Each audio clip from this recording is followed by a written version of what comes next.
নমস্কার, রান্নাঘরের গল্পে রিয়াঙ্কা চ্যানেলে আপনাদের সব্বাইকে স্বাগত।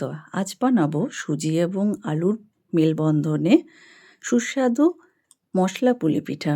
তো তার জন্য আমি আলুকে পরিষ্কার করে সিদ্ধ করে নিলাম এবং 500 ml জল গরম বসিয়ে তার মধ্যে পরিমাণ মতো নুন এবং 500 গ্রাম সুজি দিলাম। এটাকে এবারে সুন্দর করে আঁশিয়ে একটা মণ্ড তৈরি করতে হবে। তো হয়ে এসছে। এবার এটাকে একটু আটা বা ময়দা কিছু দিয়ে এভাবে সুন্দর করে মেখে সুতির ভেজা কাপড়ের মধ্যে ঢেকে রাখতে হবে।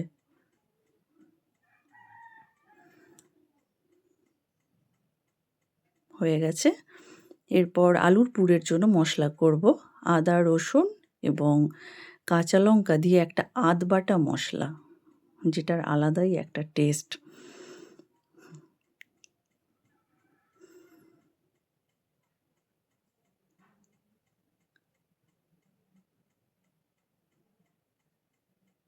এরপরে সেদ্ধ আলুগুলোকে এভাবে আমি ম্যাশ করে নিলাম আর আলুর পুরের জন্য চলে গেলাম। তেল গরম করে তাতে 5 ফোড়ন এবং সব আধা বাটা মশলাগুলোকে তেলের মধ্যে এভাবে কষিয়ে নিলাম। একে একে দিয়ে দিলাম নুন, হলুদ, তারপর সেদ্ধ আলুটাকে আমি ছেড়ে দেব। খুব সুন্দর করে কষিয়ে নেব আলুটাকে।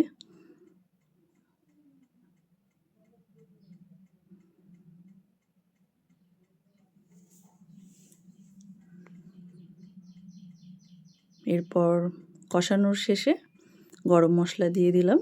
আপনারা চাইলে ম্যাগি মশলা বা মিট মশলা, চিকেন কারি মশলা, ভিন্ন ভিন্ন স্বাদ এবং গন্ধের অন্যান্য ভাজা মশলাও দিতে পারেন, আপনাদের পছন্দ। এরপরে হয়ে গেছে পুর তৈরি। এরপর সুজির ডোটাকে এভাবে সুন্দর করে একটা বাটির আকারে শেপ দিয়ে, দেখতে পাচ্ছেন, এটার মধ্যে আলুর পুর আমি ভর্তি করব এবং একটা যে পুলি পিঠার যে শেপ, ওটা আমি শেপ দিয়ে নেব।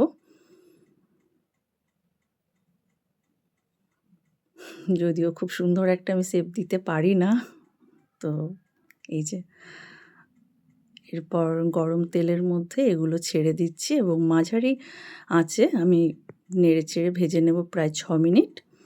এরপর ভাজা হয়ে গেলে উঠিয়ে নেব। ব্যাস, তৈরি হয়ে গেল আমার মশলা পুলি পিঠা।